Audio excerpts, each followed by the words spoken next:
오늘 말씀의 주제는 핍박입니다. 옛날 성경, 개역 성경에는 이것을 핍박으로, 최근 여러분들이 가지고 있는 개역 개정 성경에는 박해라는 말로 바꿔놨어요. 핍박이 저에게는 훨씬 더 실감나는 해석인 것 같은데, 어쨌든 이 핍박 혹은 박해는 외부의 힘에 눌리고 억눌리고 고초를 당하는 형세를 이야기합니다. 이 사전적 의미로는 이렇게 되어 있어요. 바싹 쬐어 몹시 괴롭게 굴다. 그냥 사람을 압박감을 주는 거죠. 바싹 쥐어서 몹시 괴롭게 만드는 이 삶의 절박한 형세를 이르는 말이 핍박 혹은 박해입니다. 그런데 이 본문에서 말하는 핍박이라는 것은 자기가 잘못해가지고, 자기가 실수해가지고 불러들이는 화 혹은 고초, 그래서 받는 응징이 아니고 예수 그리스도, 진리 되신 예수 그리스도를 따라가고 그분의 길을 걷다가 겪는 고초를 의미해요. 다시요, 자기 잘못으로 겪는 처벌이나 응징이 아니라 하나님의 길, 의의 길을 걷다가 겪는 고초를 박해라고 합니다. 예를 들면 이런 겁니다. 지금부터 꽤 오래전에 저 수서 지역에 있는 큰 교회가 있었습니다. H 모 목사님이 목회하시던 교인, 그 교회가 예배당을 짓지 않고 장애인 시설을 짓겠습니다. 보통 교회가 건축을 하면 예배당을 건축하는데, 거기는 장애인 시설을 먼저 우선으로 건축하고 주일날 거기서 예배를 드리겠습니다. 이렇게 어떻게 생각하면 아주 혁신적인 사고를 했습니다. 그랬더니 그 소리를 듣고 주변 사람들이 막 데모를 하고 난리가 났어요. 왜냐하면 그 수서 지역이 꽤 괜찮은 주택가거든요. 고급 주택가에 장애인들이 출입하기 시작하면 집값 떨어진다, 재수없다, 뭐 이런 식이에요. 그래서 그들을 설득하느라고 교회가 꽤 애를 먹었습니다. 여러분, 이런 상황을 일컬어서 우리는 핍박이라고 말합니다. 여러분이 볼 때 핍박이에요, 혹은 응징이에요? 제가 볼 때는 핍박인 것 같아요. 왜냐하면 주의 말씀대로 장애인들을 위해서 교회의 정체성을 바꾸겠다고 하는데 집값 떨어질까 봐 도전하는 것이니까. 그런데 이와는 달리 어느 교회에서는 주일마다 차인벨이라는 것을 울렸어요. 옛날에 차인벨을 울릴 때 기억나십니까? 지금 종도 치지 않고 참외를 치지 않지만 옛날에는 차인벨을 은은하게 예배 시간 돌아오면 교회에서 쳤었거든요. 그러면 그 차인벨 소리가 너무 커가지고 그 주변 사람들이 왜 이렇게 자주 치는 거야, 왜 이렇게 크게 트는 거야 하면서 들고 일어났어요. 요즘 경험하는 뉴스로 보는 한 케이스입니다. 어느 교회가 재개발에 들어갔는데 시에서 그 보상비로는 약 80억 정도를 계산을 했어요. 그런데 교회에서는 500억을 넘게 내놓으라고. 어느 교회인지 감이 오시죠? 네. 자, 그래가지고 경찰이 와가지고 막 우리 못해 막, 그래서 성도들이 몸에다 휘발유 뿌리고 뭐 그런가 봐요. 극렬 대치가 이루어집니다. 여러분, 이런 것들은 핍박입니까? 자기들이 과도한 주장을 해서 겪는 고초입니까? 응징입니까? 여러분 한번 판단해 보시라고. 따라서 성도는 자기가 잘못해서 겪는 고초와 의의 길을 따르다가 겪는 핍박을 잘 구분할 줄 알아야 됩니다. 그래서 핍박을 우리는 보통 무서워하고 두려워하는데, 이 핍박에 대한 새로운 관점을 이 설교를 통해서 갖기를 바라요. 그러기 위해서는 잘 분별해야 된다는 뜻이에요. 분별하고 나면 내가 진리의 길을 가다가 핍박을 받는다라고 한다면 이제 그 다음 단계로 어떻게 할까요? 핍박이 담긴 세 가지 뜻이 있어요. 이 핍박에는 세 가지 뜻이 담겨 있거든요. 자, 몇 가지 성경 구절을 제가 한번 소개하겠습니다. 다음 성경 구절 한번 읽어볼까요? 요한복음에 있는 말씀인데 시작. 세상이 너희를 미워하면 너희보다 먼저 나를 미워한 줄로 알아. 너희가 세상에 속하였으면 세상이 살아갈 것이나 너희는 세상에 속한 자가 아니요 도리어 내가 너희를 세상에서 택하였기 때문에 세상이 너희를 미워하느니라. 예, 저 말을 요약하면 세상이 너희를 핍박하면서 미워하니 그러면 당황하지 마. 왜냐하면 내가 먼저 너희를 택했기 때문이야. 그리고 너와 나는 하나의 공동 운명체이기 때문에 그런 거야 라는 뜻입니다. 그리고 핍박받는 것은 세상이 예수님 미워서 십자가 못 박게 죽였잖아요. 그런 것처럼 우리도 죽이려고 달려든다. 그러니까 핍박받는 것은 내가 예수님과 하나의 공동 운명체다라는 것을 입증하는 거예요. 반대로 나는 교회 다닌다고 하고 예수 10년 믿었는데 핍박받아본 적이 없어. 그러면 어떻게 될 거예요? 내가 예수의 길을 걷고 있는지, 예수가 공동 운명체, 하나의 운명체인지 아닌지 아직 확인이 안 된 거예요. 한번 물어봅시다. 10년 예수님 믿었는데 나는 핍박 한 번도 받아본 적이 없다. 손 들어보세요. 대단히 위험한 지경이 있습니다. 자, 그러니까 핍박이라는 것은 예수님과 하나 공동 운명체라는 것을 확인하는 거예요. 마치 대한민국 국민에게 모두 다 주민등록증이 있는 것처럼 예수님께 속한 사람은 뭐가 있느냐? 이게 있는 거예요. 천국 백성 확인증이에요. 천국 백성 확인증은 무슨 무슨 증명서로 나오는 게 아니라 뭐다? 저게 바로 핍박이라는 거예요. 두 번째로는요, 핍박에는 이런 뜻이 있습니다. 성경 구절 같이 읽어봅시다. 시작. 너희를 욕하고 박해하고 모든 악한 말을 할 때에는 기뻐하고 즐거워하라. 하늘에서 너희의 상이 큼이라. 자, 핍박받으면 너희가 뭐하라? 기뻐하고 즐거워하는데 이유는 뭐다? 너희 속에 너희 상이, 하늘에 있는 너희 상이 크다라는 거예요. 자, 그러니까 핍박받는다는 말 속에는 상이라는 말이 연결되어 있어요. 자, 상 받고 싶죠? 핍박은 싫지요? 요게 사단의 생각, 요게 세속적인 생각이에요. 핍박과 상은 뭐하다? 함께 연결되어 있다라는 뜻을 가르쳐 주고 계십니다.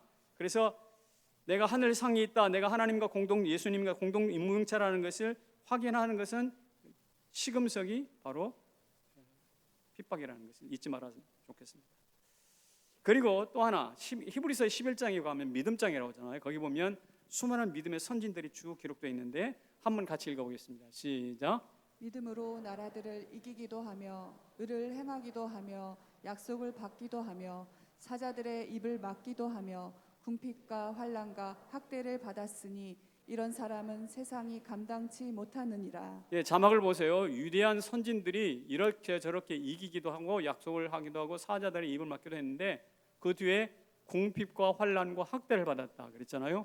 이 세 가지를 하나로 묶으면 뭡니까? 핍박입니다. 핍박을 받았으니 이런 사람은 세상이 뭐한다? 이긴다? 겉으로 보기에는 핍박받고 고통당해서 세상 앞에 압살되는 것 같아요. 그런데 세상이 감당하지 못한다는 거예요. 아주 전혀 반전되는 말씀을 하고 계시죠. 그러니까 핍박에는 세 가지가 담겨져 있다고 그랬죠. 첫째는 예수님과 하나인 공동 운명체다. 두 번째는 너희 상이 크다. 세 번째는 세상이 너희를 이기는 것 같지만 실상은 세상이 너희를 감당하지 못하는 거다. 여러분 화를 버럭버럭 내는 사람 있잖아요. 그래서 목소리를 크게 하는 사람, 사실 그 사람은 약자예요. 세상이 우리를 이기려고 들어서 박해하잖아요. 사실 우리를 감당하지 못해서 그런 사람 많아요. 저는 진심으로 이 설교를 통해서 핍박에 대한 새로운 눈이 열려지시기를 축복합니다. 자, 우리가 핍박이 있습니까? 그러면 세 가지가 있다는 거예요. 첫째, 내가 예수님과 하나가 아니라 둘이 아니라 하나로 딱 묶여 있다. 두 번째, 상이 클 것이다. 세 번째, 세상이 우리를 감당치 못하기 때문에 핍박한다. 이런 건강한 의미의 핍박이 우리 가운데 있으면 우리는 어떤 의미에서 성경에 말한 것처럼 기뻐하고 즐거워해야 돼요. 성남제일교회 성도 여러분, 지금 우리가 코로나로 인해서 이런저런 이야기 많이 듣고 있죠. 이것이 핍박이라고 한다면 이로 인해서 즐거워할 수 있기를 축복합니다. 자, 그런데 말입니다. 이 핍박은 어쨌든 우리가 뭐 해야 되는가? 견뎌야 돼요. 그런데 그 견디는 힘은 무엇인지 이것을 알아야 되잖아요. 이 코로나 잘 통과하려면 어떤 힘으로 가야 될지 알아야 되잖아요. 성경을 읽어보신 분들은 이런 질문을 가지고 있을 거예요. 복음서에 보면 마태, 마가, 누가, 요한 복음서에 보면은 제자들이 예수님을 위해서 딱히 핍박받은 기록이 없어요. 그렇지 않아요? 예수님 불러가지고 예수님과 함께 3년 동안 같이 동행을 했는데 그 제자들이 예수님께 짐이 돼 있으면 짐이 됐지 예수님 때문에 예수 이름 때문에 핍박받은 기록들이 별로 없어요. 그런 거 못 느끼셨어요? 그 중에 억지로 한번 찾아내 볼게요. 억지로 찾아내 본다면 단 3가지 정도 더 있을 수 있겠지만 어쨌든 3가지 찾아볼게요. 첫째는 베드로가 예수님 붙잡으러 병사들이 오니까 로마 군대들이 오니까 말고 그 중에 하나 말고의 귀를 잘라버렸어요. 칼을 가지고. 나는 예수님 편이야. 나를 먼저 붙잡아가. 나 붙잡아가기 전에 예수님 못 내줘. 뭐 이런 식이죠. 예수님 편에 선 거 맞습니다. 그런데 예수님이 어떻게 하시냐? 베드로야, 그게 아니다. 귀를 다시 붙여주시고 칼을 가진 자 칼로 망하는 거야. 그리고 오히려 저들을 책망하기보다 군대를 책망하기보다 베드로를 교훈하죠. 그렇게 하면 안 돼. 그러니까 베드로가 예수님 편을 들어가지고 막 예수님 기 살려준 게 아니고요. 사실 예수님을 번거롭게 했어요. 안 해도 될 일 한 거 아니야 사실은. 이게 베드로가 한 일이에요 사실은. 편 들어준다고. 또 하나 옥합을 깨뜨려 예수님께 부어드렸던 마리아 있죠, 여인. 가룟 유다에게 핍박받은 거 맞아요. 300데나리온에 팔아가지고 왜 가난한 자 못 도와줘 하면서 가룟 유다한테 핍박을 받긴 받았습니다. 그런데 아까 말씀드린 것처럼 막 뺨을 맞았다든지 채찍이 맞았다 이것은 아니잖아요. 그러니까 착한 죄라고 좀 안 좋은 소리 들은 정도일 뿐이에요. 한 걸음 더 나가서 아리마대 요셉이라는 사람이 있어요. 예수님 십자가에 못 박혀 돌아가셨습니다. 무덤이 없어요. 그래서 자기의 무덤을 내어주었습니다. 아리마대 요셉은 당시 이스라엘에서 대단히 고위층의 사람입니다.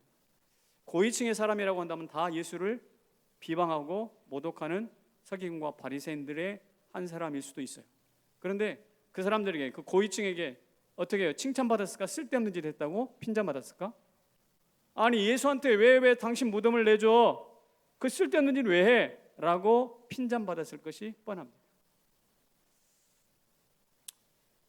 제 머릿속에 떠오르는 예수 때문에 핍박받은 사람들은 별로 없어요. 마태복음. 그래서 굳이 찾아보면 한 이런 사람 정도가 있어요. 오히려 예수님 때문에 구원받고 예수님 때문에 바다가 잔잔해지고 예수님 때문에 병 고치고 예수님 때문에 위기를 극복하고 예수님 때문에 오병이어로 배가 불렀으면 불렀지 예수님 때문에 매 맞고 채찍 맞고 뺨 맞고 이런 게 없더라는 거예요. 그런데 이 마태, 마가, 누가, 요한복음을 딱 지나서 사도행전으로 지나가면 사도행전 넘어가면 상황이 급반전돼요. 전혀 다른. 왜 그럴까요? 거기에 보면 예수 부활과 성령 강림이라는 위대한 사건이 공관 복음과 사이에 딱 있어요. 그래서 이 2가지 사건으로 말미암아 핍박을 두려웠던 제자들이 이제 가슴을 떡 내밀고 나 예수 위해서 죽거나 살 거야 라는 확신이 생겼어요. 옛날에 스스로 피했는데 거기다가 성령 강림이 강력하게 임하니까 성령의 방언을 통해서 말에 권한이 생기기 시작했어요. 말이 곧 법이 되는 거예요. 명령하면 되는 거죠. 그렇게 해서 드디어 뭐가 나타나는가? 첫 번째 순교자가 나옵니다. 그게 바로 옥에 갇혀서 순교당한 야고보예요. 야고보가 초대교회 첫 번째 순교. 사도행전 1000번이 나오잖아요. 그 다음 뒤를 이어서 또 한 사람 죽습니다. 누군가요? 복음 전하다가 돌에 맞아 죽은 스데반이에요. 그리고 스데반이 죽고 나니까 스데반을 대신해서 그를 죽이느라고 사형을 집행했던 사람, 바로 그 사람이 누굽니까? 사도 바울이에요.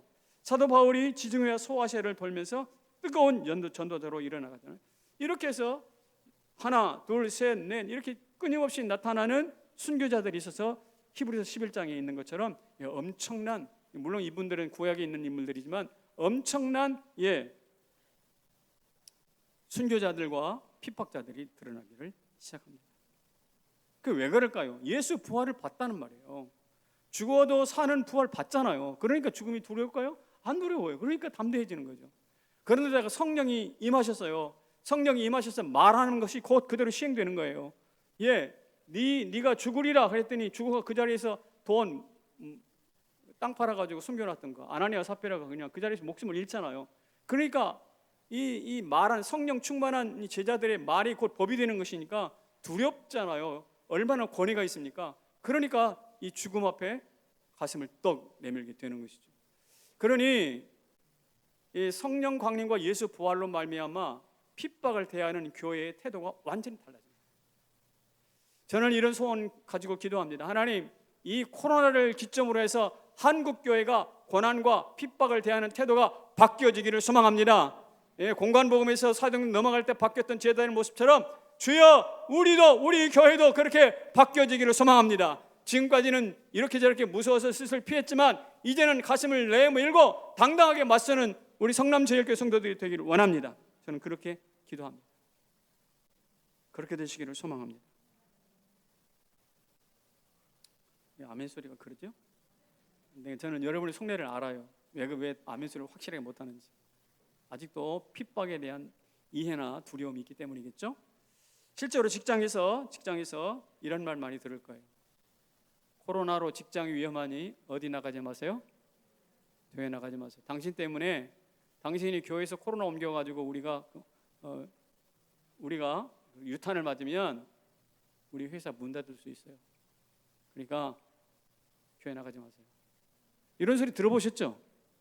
네, 거의 다 들었을 거예요. 자, 그러니까 핍박이라는 것을 누구나 매를 치거나 그러지 않습니다. 그런데 이렇게 교회 나가지 말라고는 유형무역의 핍박은 지금도 심각하게 찾아오고 있습니다. 그래서 우리 부목사님들이 이제 이렇게 신방해서 또 저한테 특별한 보고들을 해주실 때 그 보고 내용을 읽어보면 우리 교회에도 이 한두 사람이 이런 압박을 받는 것이 아니라 대단히 많습니다. 아마도 그런 분들은 지금 이제 영상 예배를 드리시는 분들도 있을 텐데 여러분 힘내십시오. 영상 예배 드리는 여러분 힘내십시오. 저는 그렇게 생각합니다. 그렇게 압박을 가해올 때 그것에 일정 수준으로 성실하게 반응하는 것은 우리의 예의라고 생각해요. 쓸데없는 소리 귓등으로 들지 말고 네, 그럴 가능성이 충분히 있습니다. 인정합니다. 제가 조심할 테니 염려하지 마십시오. 근데 사실은 교회만큼 깨끗한 곳이 없다고 제가 이야기했죠. 여기 클럽 갔다 오신 분 있어요? 클럽 갔다 오신 분 여기 지난 또 요사이 많이 해방촌인가 이촌동 거기 갔다 오신 분 있어요? 여기 그런 분 없어요. 어떻게 생각하면 그리스도인들만큼 정결한 삶을 사는 사람들이 없어요. 그분들이 모여서 예배드리는 곳인데 어쨌든 뭐 간혹 예외가 있어서 문제이긴 하지만 이 사실을 좀 우리가 알려둘 필요가 있는데 어쨌든 그런 측면에서 우리가 조심하면서 그분들의 이야기를 잘 들어볼 필요가 있지만 그렇다고 해서 기약도 없이 끝도 없이 교회에 나가지 않는다.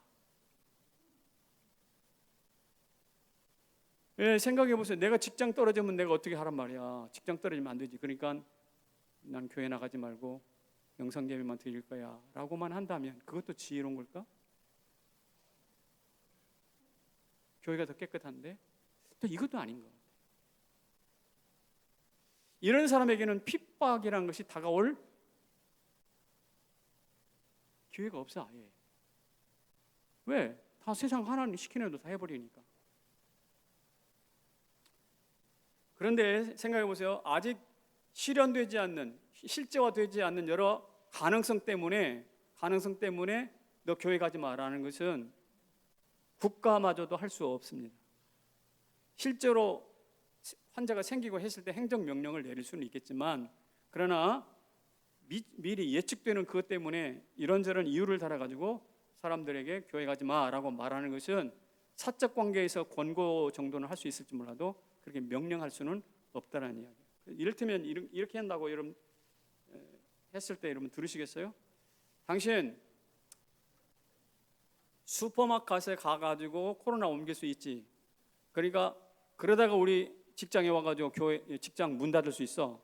그러니까 슈퍼마켓에도 가지 마. 슈퍼마켓도 가지 마라고 말한다면 여러분 그렇게 안 가겠습니다. 그리고 슈퍼마켓도 안 가고 그냥 굶어 죽어? 그렇지는 않잖아요. 그렇지는 않아요.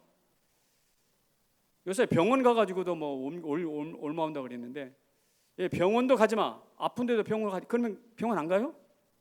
그건 또 아니잖아요. 다시 말씀드립니다. 미리 발생하지 않는, 아직 발생하지 않는 피해를 예측해가지고 오늘 우리의 행동을 제한하려고 하는 것은 과도한 그리고 경솔한 행동이에요. 노동자의 권익을 침해하는 행동이에요. 그래서 이런저런 지침에 대한 우리가 신중하고 예의 바르게 반응을 하되, 단 부당하고 근거가 없을 때는 뭐라고요? 그것에 대해서 그렇지 않다라고 목소리를 내야 되는 것이죠.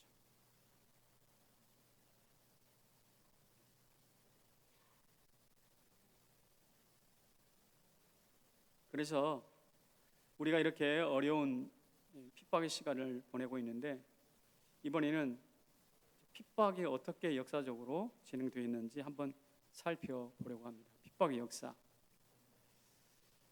제가 이 설교를 준비하면서 교회사를 좀 훑어봤는데, 유세비우스라는 유명한 교회사가가 있습니다. 그분이 초대교회가 겪었던 순교 장면, 핍박의 장면들을 이렇게 기록을 해놨습니다. 제가 한번 읽어볼 테니까 들어보세요. 아라비아에서는 도끼로 죽임을 당했고, 갑바도기아에서는 사제를 찢겨 죽임을 당했다. 메소포타미아에서는 발을 거꾸로 묶고 매달아 놓고 밑에서 불을 피워 연기에 질식시켜 죽였다. 알렉산드리아에서는 형제들의 눈, 코, 손, 발을 제거한 뒤에 남은 육체를 토막내 죽였다. 본투스에서는 손톱 밑을 뾰족한 갈대로 찌르고 펄펄 끓는 납을 등에 붓고 육체의 가장 민감한 부분을 불로 지졌다. 또한 소변 보는 것을 금지하였고, 어떤 처녀들은 데려다가 욕보이려고 했던 군인들이 있었던가 봐요. 제가 처녀들은 군인들에게 잠시 시간을 요청한 뒤 옷을 단정히 입고 강에 뛰어들어 목숨을 끊었다. 이런 이야기가 계속해서 반복이 됩니다. 그러니까 아주 광기 어린 핍박을 했습니다. 성도들은 그 핍박 앞에 무참하게 쓰러져 죽었습니다. 그런데 한국에도 이와 비슷한 핍박의 역사가 있습니다. 조선 말기 천주교는 4번 혹은 5번의 박해 사건이 있었어요. 그 당시 정약종과 같은 당시 깨어있는 지식인들이 많이 죽임을 당했습니다. 조금 더 거슬러 올라가면 유교 통치 철학을 가지고 있는 조선이 알다시피 불교를 아주 핍박을 많이 했어요. 그래서 절을 불태우거나 승려들을 소집해가지고 강제 노역을 시켰어요. 승려들을 데려다가, 왜냐하면 승려들은 일하기 싫어가지고 절에 숨어 들어갔다고 판단하고 세금 내기 싫어가서 절에 숨어 들어갔다고 판단했기 때문에 아주 악질 분자들로 판단한 거예요. 그래서 틈만 나면 데려다가 강제 노역을 시켜요. 특별히 뭐 할 때 강제 노역을 시키느냐? 성 쌓을 때. 여러분 남한산성 올라가 봤죠? 남한산성 저거 누가 쌓을까요? 승려들이 많이 쌓았어요. 승려들이 힘이 엄청나게. 그래서 이 성벽 주위로 절들이 많은 거 아세요? 우리는 가가지고 성벽만 보지 절을 안 봐요. 거기 곳곳에 절들을 세워놨어요. 왜 그러냐면 그 승려들이 많이 세웠기 때문에 그렇거든요. 조선에서 불교를 제일 많이 핍박했던 왕이 현종이랍니다. 현종. 근데 이 현종이 중들을 막 그렇게 많이 못 살게 부렸는데 자기가 죽었어요. 그래서 왕릉을 만들잖아요.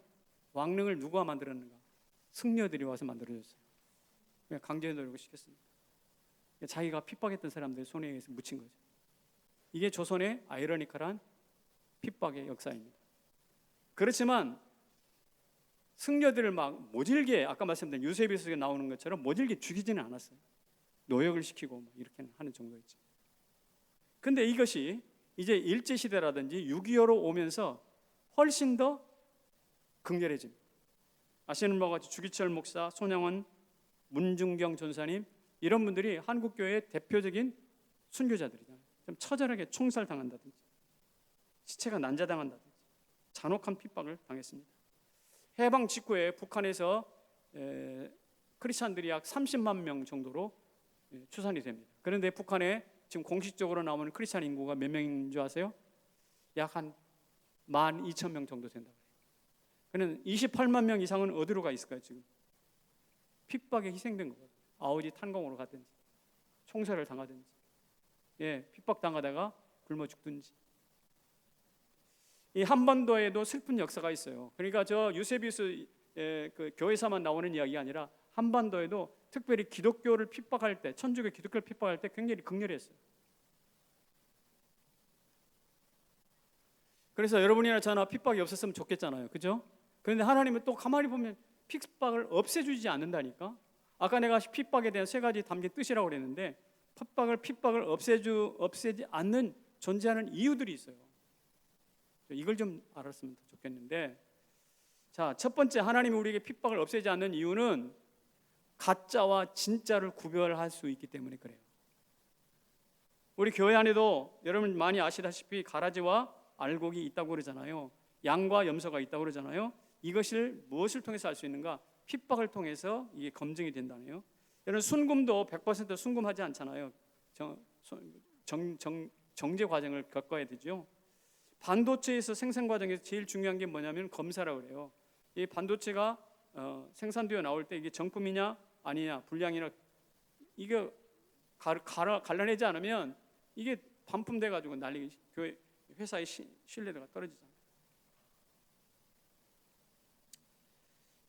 진짜와 가짜를 구별하는 핍박이 있기 때문에 가룟 유다 같은 가짜들이 걸러내는 거고, 사울 왕 같은 허당들이 드러나는 것이죠. 참된 교회, 참된 성도도 이 핍박의 과정을 어떻게 경험하느냐에 따라서 입증이 되는 거예요. 따라서 핍박은 없으면 좋은 게 아니라 주인이 판단을 위해서는 꼭 필요한 거예요. 이를테면 이 거리를 재기 위해서 줄자라는 거 꼭 필요하듯이 오늘 우리의 어떠함을 보기 위해서 줄자와 같은 핍박이 꼭 필요하다는 거예요. 그러므로 핍박 피하지 않기를 바랍니다. 다시요. 핍박 뭐 하지 말라고요? 피하지 마시길 바랍니다.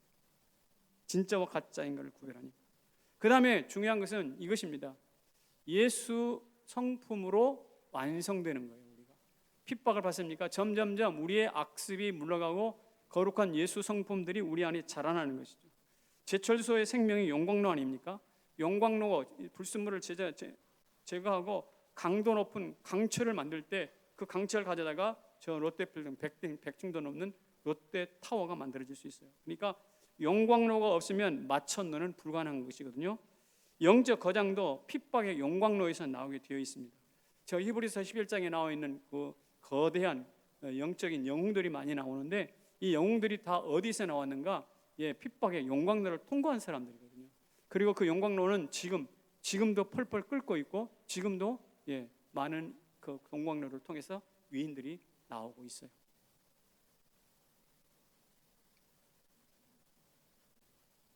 부족하지만 저를 가만히 한번 생각해 봤는데 저도 핍박이 만든 사람 중에 하나예요.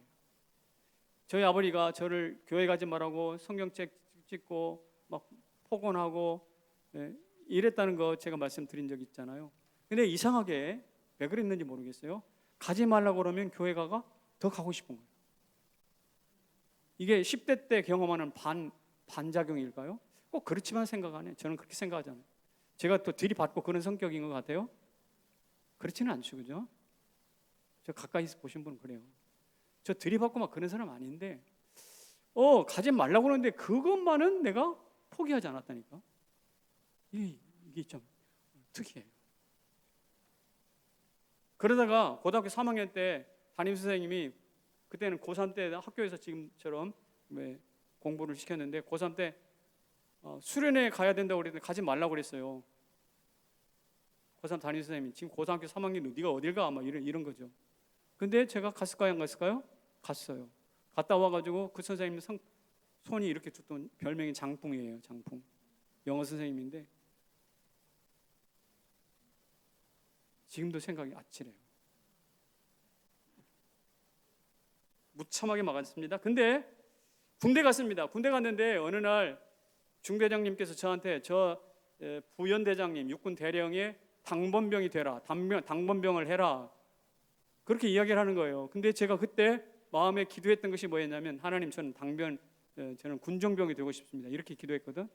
그래서 당번이냐 군종이냐를 놓고 고민하다가 제가 안 갔어요. 여기 군인 계신데 군대에서 명령 불복종하면 어디 가죠? 영창 가는 거 아닙니까? 저는 영창은 안 갔지만은 그 자리에서 또 엄청나게 맞았어요. 이렇게 맞고 보니까 저 안에 뭐가 있냐면 세상이 두렵지가 않더라고. 제가 굉장히 연약한 사람이지만 세상이 두렵지가 않더라는 거예요. 그리고 제가 마침내 군종병이 됐어요. 저보다 신학을 하신 신학교에 재학 중이었던 그 제 부하들도 쫄병들도 있었는데 그 사람도 제쳐놓고 저를 군종병 만드시더니 하나님이. 그래서 오늘 이 자리에 제가 섰습니다.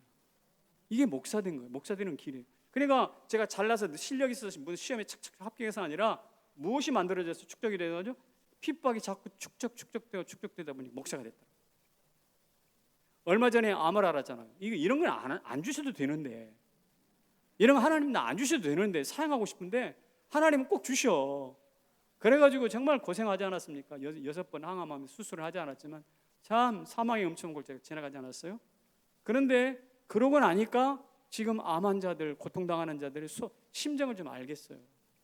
그래서 그분들을 위해서 기도할 때 되면 마음이 울컥해요. 울컥한다고요.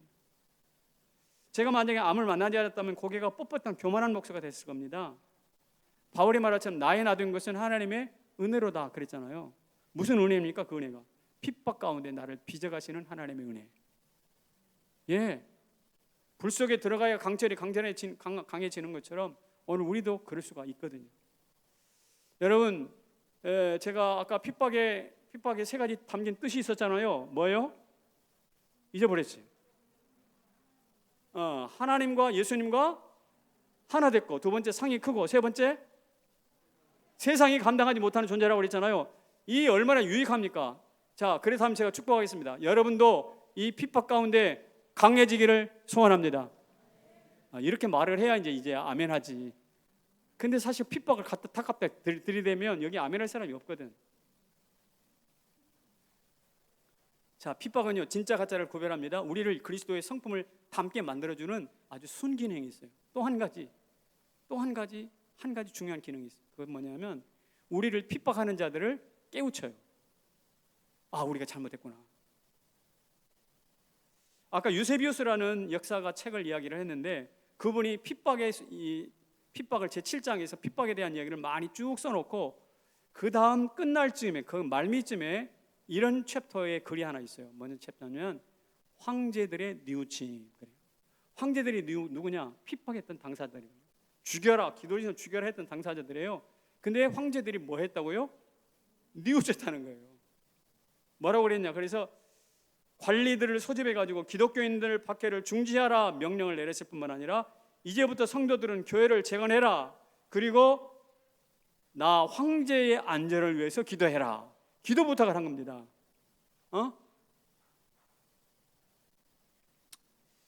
왜 이런 일이 나타났을까요? 왜냐하면 핍박을 받는 그리스도인들이 태도가 남달라요. 어떻게 다르냐면 살려주세요, 한 번만 살려주세요. 이게 아니라 네, 나는 그리스도의 사람입니다. 저를 찌르십시오. 저에게 총을 쏘십시오. 어깨를 딱 내밀고 가슴을 딱 내밀고. 살려달라고 해야 될 존재가 죽여달라고 괜찮다고, 그리고 당신 때문에 천국 가게 됐다고 기쁘다고 이렇게 반응하니까 이게 이 정신이 하나도 없는 거예요. 범상치가 않아요. 생명을 구원하지 않아요. 근데 말입니다, 이렇게 죽은 사람은 당당하게 죽어가는데 죽이는 사람이 문제야. 죽이는 사람은 낮에 자기가 총을 쏴서 죽였던 그 사람, 낮에 자기가 채찍 맞아 죽였던 바로 그 사람을 생각할 거 아니에요. 집에 와서 잠이 올까요? 밥이 먹힐까요? 여러분, 고양이 한 마리만 죽여도, 아니면 뭐 짐승 한 마리만 죽여도 마음이 철렁하고 그러잖아요. 그런데 어떻습니까? 사람을 하나 죽였는데 그날 저녁에 밤을 자겠냐고. 예, 그렇지 않아요. 고민이 되잖아요. 황제가 그렇지 않게 그런 고민을 했을 거예요. 내가 지금 저들을 죽이고 있는데, 핍박을 하고 있는데 이 핍박이 타당한 건가? 아니할 말로 저 내가 죽이고 있는 저 그리스도인들이 믿는 야훼 신이 나한테 천벌을 내리면 어떡하지? 이런 두려움이 생기지 않겠어요? 너무나 당당하게 죽어가면서 자기는 더 작아지는 거야. 누가 갑인지 누가 을인지 입장이 바뀌는 거야. 결국 죽이던 당당하게 죽이던 자들이 어떻게 되는가? 마음 바꿔먹어요. 그래서 뉘우침이 나오는 겁니다. 여러분 기억하십시오. 누가 뺨 때립니까? 당당하게 뺨을 맞으십시오. 그러면 뺨 때린 사람이 나중에 흠질합니다. 그리고 미안하다고 손을 내밀 수가 있어요. 핍박자를 깨우치게 하는 거룩한 핍박. 그 중심에 우리가 섰을 때 우리도 그렇게 되기를 소망합니다.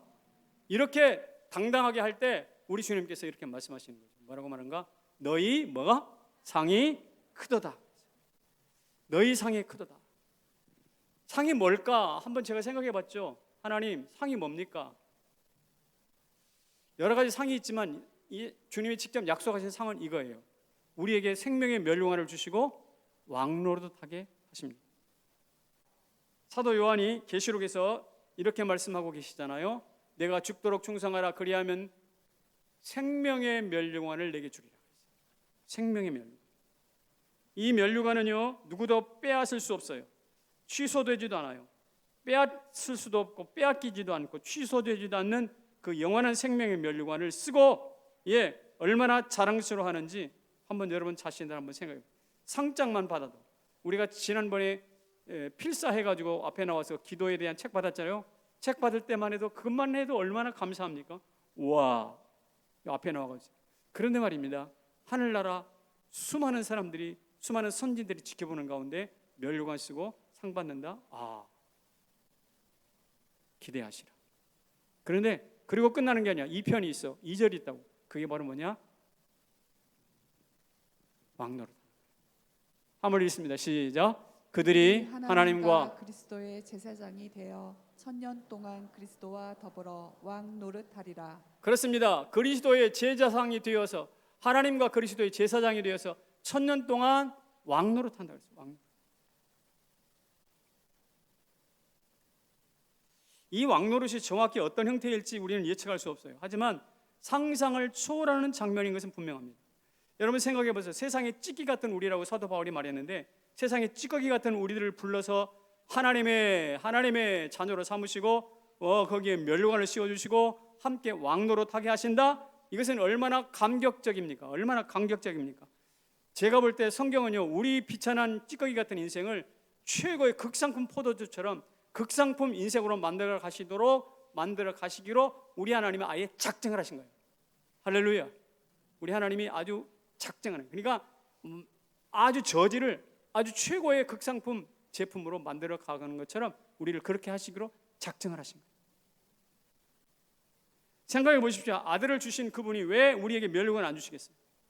자기 아들을 내어주신 그분이 왜 우리와 함께 왕노릇하는 것을 거절하시겠어요? 여러분 생각해 보세요. 여기 가운을 입었지만 가운이 아니라 면류관 쓰고요. 세마포 옷을 입고 예수님과 함께 왕노릇한 홍정기 한번 생각해 보시죠. 여러분도 마찬가지. 생각해 보시죠. 우리 명승지에 가면 최고로 명장면 포인트, 사진 찍는 포인트 있잖아요. 명장면, 여기서 사진 찍으면 잘 나와요. 그런데 천국 가서 명장면이 뭘까요? 예수님이 앉아 계시는 아니요, 저는 볼 때 그것이 명장면일 수도 있겠지만 또 하나의 명장면이 있어요. 그것은 바로 뭐냐면 찌꺼기 같은 내가 면류관 쓰고 예수님과 함께 왕노릇하고 있는 그 장면이 명장면이에요. 왜냐하면 하나님이 그토록 보고 싶은 장면이니까. 우리 하나님이 제일 많이 보고 싶은 장면이 뭘까? 우리가 왕노릇하는 장면이에요. 믿으십니까? 이런 자리가 어떻게 주어지는가? 핍박을 통해서 주어진다. 더군다나 감사한 것은 한번 읽어볼까요? 뭐 하지 못하리라? 손대지 못하리. 이게 손대지 못한다는 것은 뭐냐면 아까 왕들이 황제가 뉘우쳤다고 그랬죠? 뉘우쳤을 뿐만 아니라 또 한 가지 중요한 것은 유세비우스가 이렇게 이제 콜로세움을 세워가지고 사람들 막 그리스도인들을 동물들에가 주잖아요. 밥으로 사자밥이 되도록 곰, 뭐 황유소 이런 데다가 이 사람들을 그리스도인들을 던져주는데 그 장면을 이렇게 묘사를 했습니다. 한번 읽어볼까요? 한번 읽어봅시다. 시작. 굶주린 짐승들은 경건한 성도들의 몸을 건드리거나 접근하려 하지 않았고 오히려 군중들에게 분노를 발산했다. 심지어 성도들이 짐승을 때리자 덤벼들었다가 어떤 힘에 의해 격퇴당하는 듯이 물러났다. 불가해한 힘에 의해 재갈을 물린 듯 황급히 물러선 것이다. 저게 무슨 장면이냐면 이 사람 성도들을 죽이려고 이제 동물들 사자들에게 이제 밥이 되도록 던져 줬어요. 줬는데 어떤가?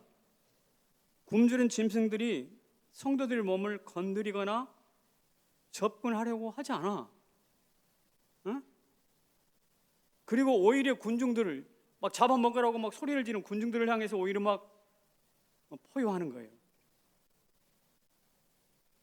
그러니까 성도들한테 가서 저 호랑이를 때려라 막 그러지 않겠어요? 그러면 거기에 또 성도들이 가서 이제 사자를 막 건드렸단 말이에요. 건드렸는데 그러니까 그때 사자도 왕 잡아먹겠다고 했는데 어떻게 되는가? 어떤 힘에 의해 뭐 당하는가? 격퇴당하는 처럼 물러나다. 마치 내가 누구를 때리려고 갔는데 어퍼컷 한 방울 먹고 뒤로 나다빠지는 것 같이 그렇게 됐다는 거예요. 불가해한, 그러니까 정체를 알 수 없는 힘에 의해서 재갈을 물린 듯 황급히 물러섰다. 이게 유세비우스가 써놓은 한 장면이에요. 보세요. 이것은 모든 핍박 장소에서 다 모두에게나 나타나는 장면은 아니에요. 그러나 어떤 경우에는 저렇게 나타났어요. 어떤 경우에는 저렇게 불가해한 격퇴당하는 힘이 나타났어요. 저 장면을 읽으면서 저는 무엇을 생각했냐면 다니엘이 사자굴에 던져졌던 장면이 생각났어요. 그런데 다니엘이 사자굴에 던져진 것은 더 다니엘서에 기록된 문자의 스토리가 아니라 초대교회 예수 믿는 사람들 핍박받을 때도 나타났고, 그렇다면 그 동일한 능력이 오늘 이 시대에 예수 때문에 핍박받는 저와 여러분의 삶에서도 나타날 수 있다고 저는 믿습니다. 사실이잖아요. 손대지 못하리라. 기독교에 대해서 개독교다 뭐 욕 바가지로 해대는 사람들도 속으로 그런 생각이 있을 거라고. 내가 이러다가 천벌 받지 뭐 이런 생각하게 된다니까요. 결론이 무엇입니까?